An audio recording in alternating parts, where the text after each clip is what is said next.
Assalamualaikum warahmatullahi wabarakatuh.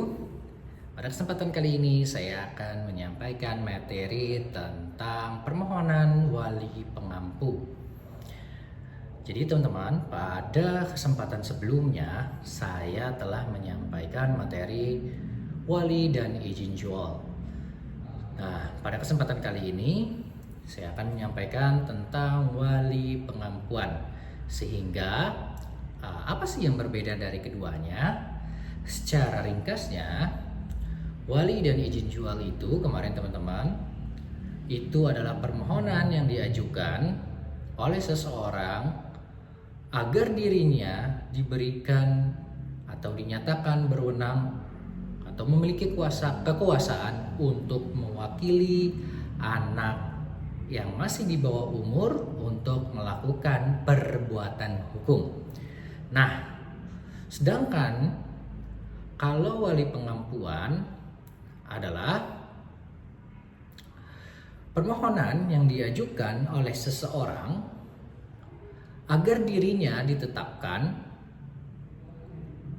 memiliki kewenangan atau kekuasaan untuk melakukan perbuatan hukum atas nama atau atas orang yang telah dewasa namun tidak cakap hukum. Nah, dari sini teman-teman ada suatu perbedaan. Kalau wali dan izin jual itu untuk agar diri si pemohon dapat mewakili perbuatan hukum si anak yang masih di bawah umur, sedangkan wali pengampuan mewakili perbuatan hukum seseorang yang telah dewasa namun terdapat kategori di dalam dirinya yang tidak menjadikan dirinya cakap hukum. Nah, kita bahas teman-teman, apa saja sih kriteria-kriteria atau kategori seseorang yang dewasa dapat ditempatkan di bawah pengampuan. Nah, sebelum itu, tapi teman-teman sudah pasti memahami tentang kriteria umur yang ditentukan dalam UU Perkawinan, peraturan pemerintah maupun KUH Perdata, yang mana di UU Perkawinan dan peraturan pemerintah nomor 29 tahun 2019 dan UU Perkawinan, anak itu berusia, yang seseorang itu yang disebut anak adalah yang belum mencapai umur 18 tahun atau belum pernah menikah. Sedangkan di KUH Perdata, khususnya di pasal 330 KUH Perdata, itu disebutkan bahwasanya orang yang dewasa atau yang dianggap dewasa adalah seseorang yang telah mencapai umur 21 tahun. Nah, dari sini teman-teman harus pahami bahwasanya ada kriteria umur untuk menentukan seseorang masih dalam kategori anak ataupun dewasa. Oke, kembali lagi ke pembahasan kita, yaitu tentang kriteria atau kategori seseorang dapat ditempatkan di bawah pengampuan.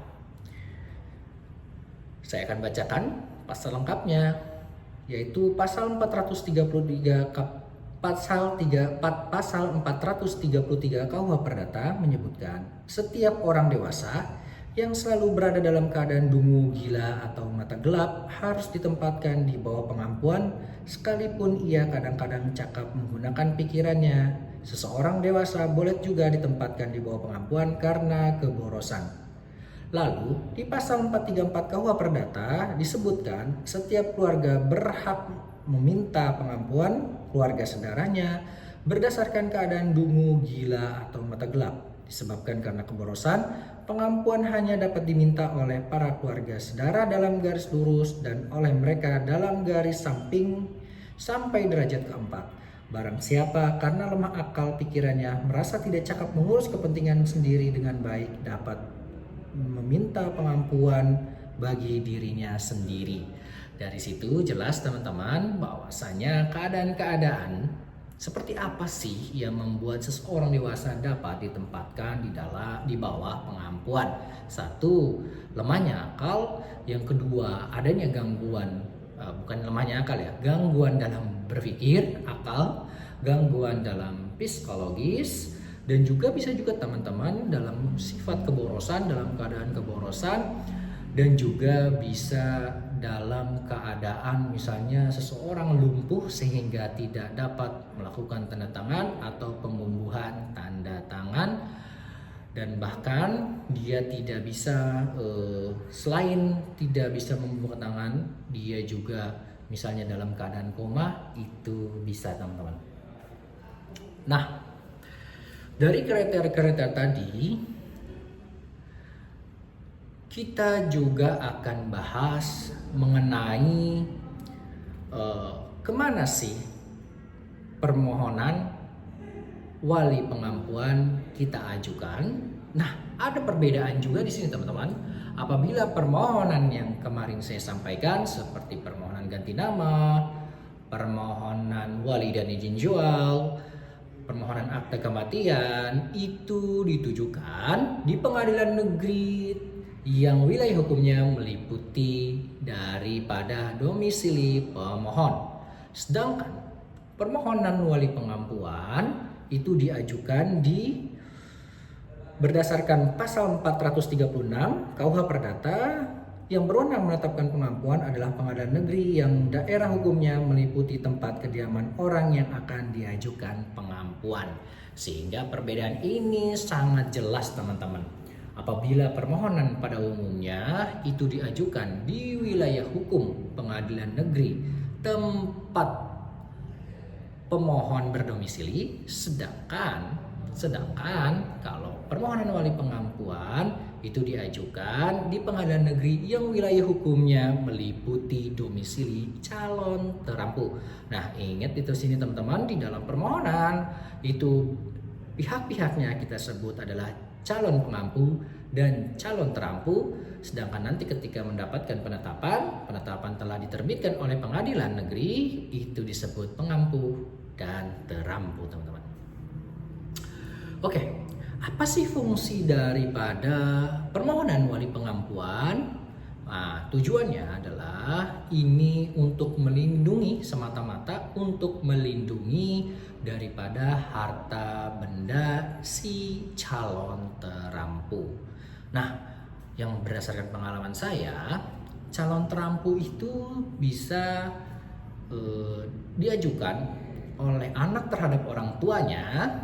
Nah, frasa anak ini harus diingat ya teman-teman. Ini saya katakan dalam hierarki kekeluargaan anak, bukan dalam frasa anak di pengertian hukum. Nah, anak ini juga harus sudah berumur, ibaratnya sudah di atas umur, sehingga dia juga nantinya cakap melakukan hukum, karena selain dia memiliki tanggung jawab ataupun hak dalam melakukan perbuatan hukum untuk dirinya, dia juga memiliki kewenangan atau kekuasaan untuk melakukan perbuatan hukum terhadap terampu atau calon terampu. Bisa juga saya pernah menemukan permohonan wali pengampu diajukan oleh orang tua terhadap anak yang telah dewasa. Anaknya yang telah dewasa, misalnya sering kali terjadi, misalnya anak atau salah satu orang tuanya itu mengalami kecelakaan sehingga, atau mungkin sudah berumur sehingga dia mengalami lumpuh, keadaan tidak sadar, bahkan ada juga yang depresi gila secara gangguan mental, sehingga kriteria tersebut menyebutkan bahwa seseorang tidak cakap hukum. Nah, impactnya itu apa sih teman-teman? Jadi contoh, ketika dalam melakukan suatu perjanjian, nah kita harus pahami bahwa gimana sih kalau orang yang cacat akalnya ataupun yang ada gangguan mental itu melakukan tanda tangan atau perbuatan hukum dalam suatu perjanjian. Ingat teman-teman bahwa di dalam pasal 1320 KUH Perdata terdapat 4 syarat sahnya suatu perjanjian. Itu dibagi menjadi 2, ada syarat sah secara subjektif ada syarat sah secara objektif. Nah, di syarat sah secara subjektif itu disebutkan bahwa seseorang yang melakukan perbuatan hukum dalam perjanjian yang mengikatkan diri dalam suatu kesepakatan atau perjanjian, dia harus memiliki atau berada atau masuk kategori orang yang cakap hukum, sehingga perbuatan hukum yang dilakukan itu adalah sah di mata hukum dan dapat diminta pertanggungjawaban secara hukum. Itu teman-teman. Nah, lalu bagaimana cara mengajukan permohonan wali pengampuan? Oke, sama sih dengan permohonan-permohonan sebelumnya, tapi simpelnya teman-teman harus siapin surat permohonan. Yang kedua, teman-teman harus siapkan dokumen bukti surat yang telah dicap dan materai dicap oleh pejabat pos. Itu dokumen apa aja bukti yang bisa teman-teman ajukan, yang harus teman-teman perhatikan dan siapkan. Yang pertama, itu teman-teman harus siapkan dokumen kependudukan teman-teman, ya, dan juga untuk membuktikan hubungan kekeluargaan atau hubungan darah teman-teman dengan apabila teman-teman menjadi pemohon atau calon pengampu, itu menunjukkan posisi teman-teman itu hubungan kekeluargaannya apa dengan calon terampu, misalnya anak kah atau orang tua kah. Nah, itu harus misal KTP, KK, akte kelahiran, buku nikah, dan segala macamnya. Yang kedua, dokumen kependudukan yang pastinya adalah si calon terampu, untuk menegaskan bahwasanya domisili dari si calon terampu ini sesuai dengan pengadilan negeri di mana teman-teman mengajukan permohonan.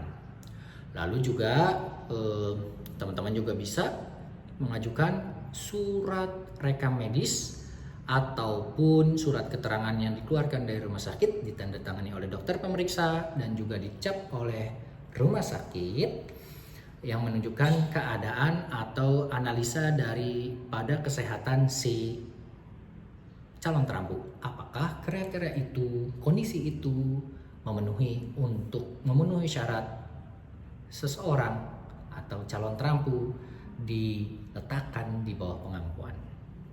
Oke, resume medis, dan juga bisa pakai surat keterangan domisili, jangan lupa teman-teman ya. Surat keterangan domisili untuk si calon terampu juga bisa. Nah, rekam medis sudah, dokumen kependudukan calon terampu sudah, silahkan diajukan. Nah, oke, selanjutnya bagaimana tahapan-tahapannya? Yaitu tahapannya teman-teman sudah tadi, dokumen tadi sudah siap, teman-teman datang ke pengadilan, ke PTSP, teman-teman minta bantuan daripada petugas, dan bahkan petugas dengan senang hati biasanya menawarkan diri untuk membantu teman-teman ataupun memberikan solusi terhadap kendala yang teman-teman alami.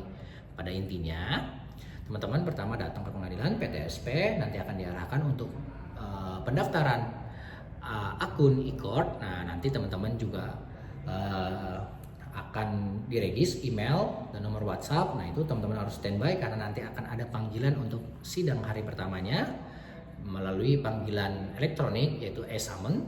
Nanti juga teman-teman setelah itu akan ditetapkan hakim dan hari sidang pertama,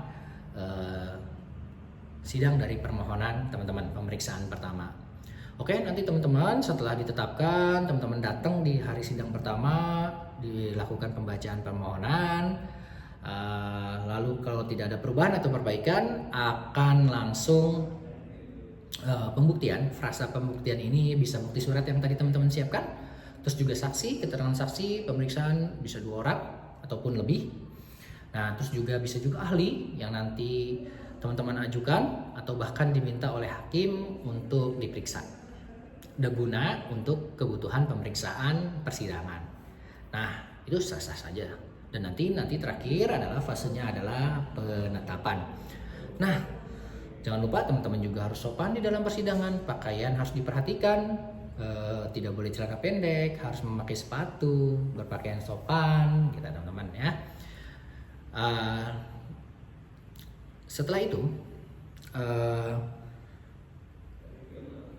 tidak menutup kemungkinan sebelum penetapan atau setelah tahap pembuktian, ketika hakim merasa memerlukan untuk melakukan pemeriksaan setempat, nah nanti hakim akan menetapkan agenda sidang selanjutnya itu pemeriksaan setempat. Jadi pemeriksaan setempat itu si pihak pengadilan datang ke domisili calon terampu untuk melihat, memeriksa, dalam artian bukan memeriksa secara medis, tapi memeriksa misal diajak komunikasi, apakah nyambung ataukah bisa berkomunikasi. Nah gitu teman-teman,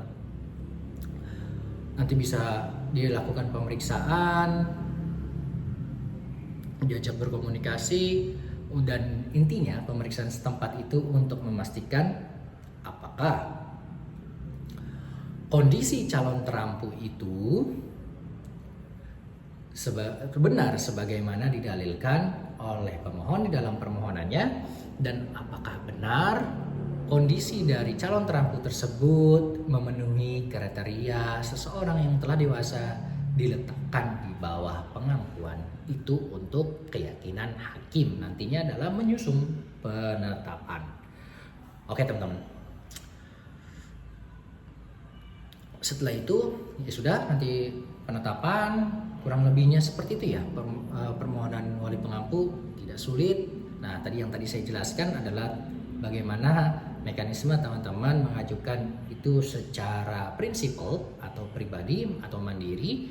Tapi kalau teman-teman pakai kuasa hukum, saya yakin advokat ataupun pengacara yang teman-teman, konsultan hukum yang teman-teman tunjuk itu telah berkompeten dalam hukum acara persidangan permohonan dan juga melakukan persidangan elektronik yang saat ini diterapkan di seluruh badan peradilan.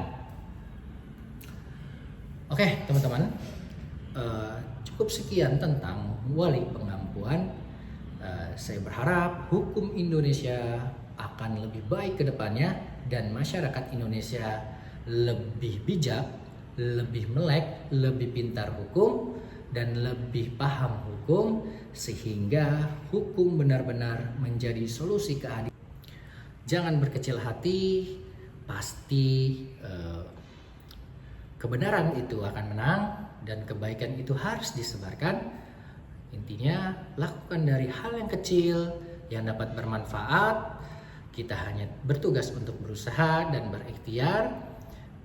Lalu juga teman-teman juga harus optimis, jangan pesimis, bahwa nanti hukum akan menjadi lebih baik dan menjadi perlindungan bagi setiap warga negara. Apabila teman-teman ada pertanyaan mengenai materi tentang wali pengampuan, teman-teman bisa pertama follow dan subscribe Pengalaman Hukum di channel Pengalaman Hukum di Instagram, di TikTok, di YouTube dengan ID yang sama. Lalu tulis apa yang ingin teman-teman tanyakan atau konsultasikan di kolom komentar atau direct message. Nah nanti teman-teman, apabila pertanyaan dari teman-teman itu membutuhkan penjelasan lebih detail atau lebih panjang, akan saya buatkan video materinya atau jawabannya, dan bahkan saya bisa jawab secara pribadi. Jadi teman-teman, kita harus tetap optimis, jangan pesimis, sebarkan kebaikan. Apabila konten ini atau video materi ini terdapat kebaikan, tolong disebarkan. Semoga apa yang kita lakukan dapat bermanfaat bagi masyarakat pada luasnya dan khususnya dapat membantu antara sesama. Kurang lebihnya mohon maaf. Wassalamualaikum warahmatullahi wabarakatuh.